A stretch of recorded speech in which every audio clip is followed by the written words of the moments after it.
Your boss says you have 1 day to prepare for your presentation, and instantly you think you're going to die, right? How many of you have been in this scenario?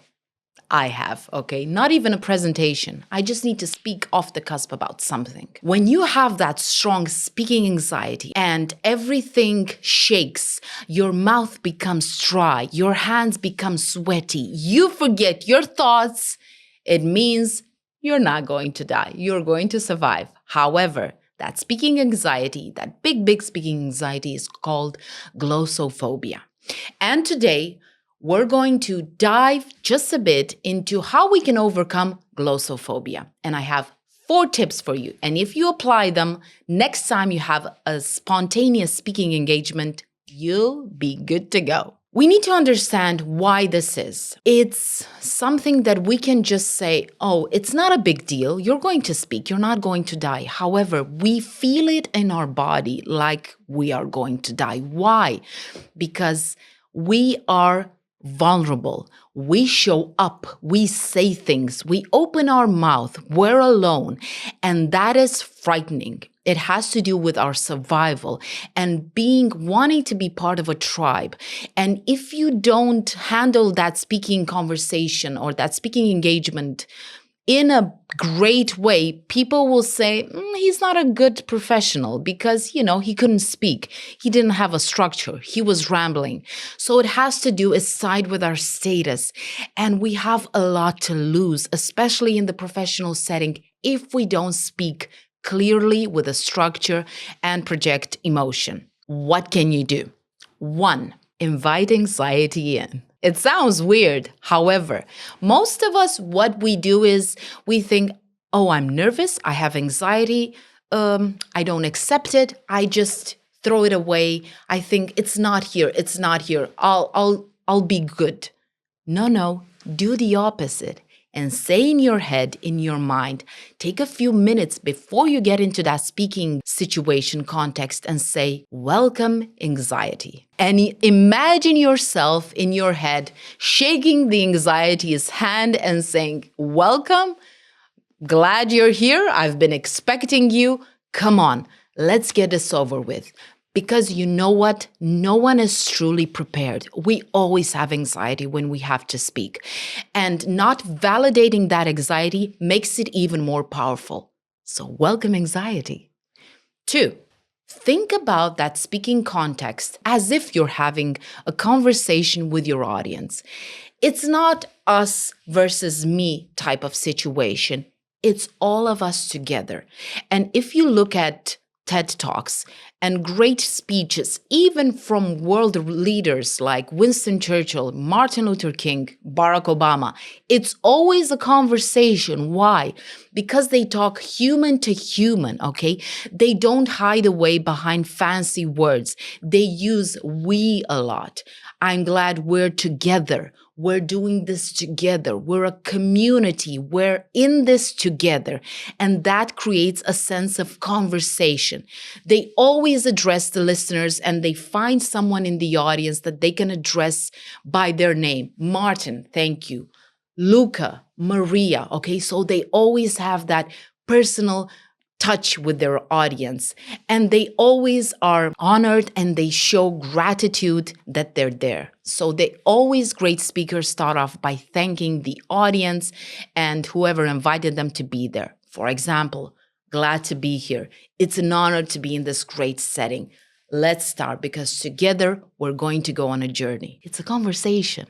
And if it's a conversation, all that pressure is actually balanced. If I make a mistake, people will think he's a part of us. He's not someone else. He's not an idol. He's a part of us. He's with us. So we're rooting for that speaker to win. 3rd, breathe, drink water, breathe again. Normally, when we're very stressed, we breathe here, okay? So we breathe like this, very superficially. Okay, so when we're having anxiety attack, panic attacks, even if we're very calm, if I'm going to ask you to breathe like this for 10 times, you're going to have a panic attack, okay? So that's superficial breathing, anxiety breathing. What I want you to do is focus and think about that all the air is not staying here, it's going in your belly, okay? And you'll have a big belly once that air is in, and exhale through your mouth.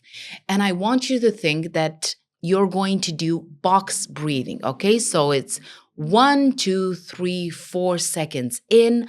I hold 4 seconds, the air, exhale 4 seconds through my mouth, 4 seconds of pause. So I'll demonstrate this.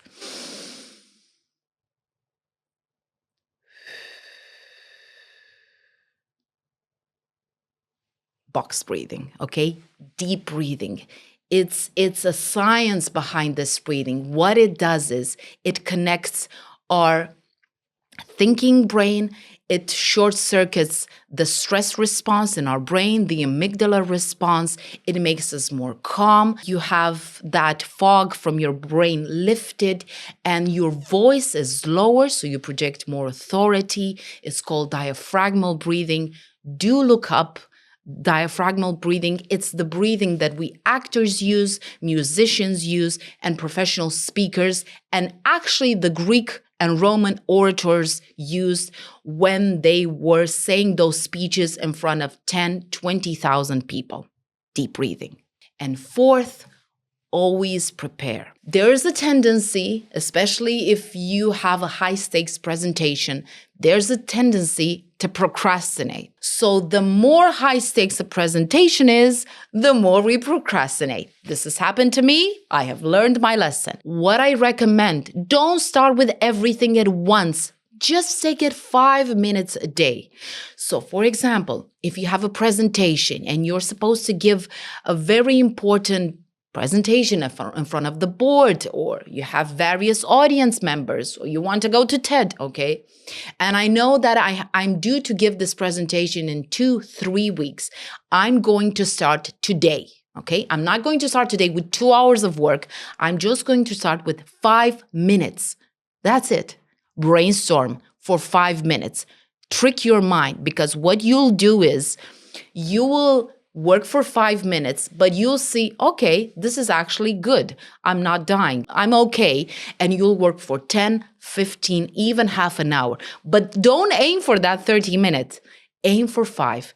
That's it. So welcome anxiety, have a conversation with your audience, deep breathing and drink water, and always prepare. 5 minutes every day, and you'll be good to go. Speaking anxiety can be overcome.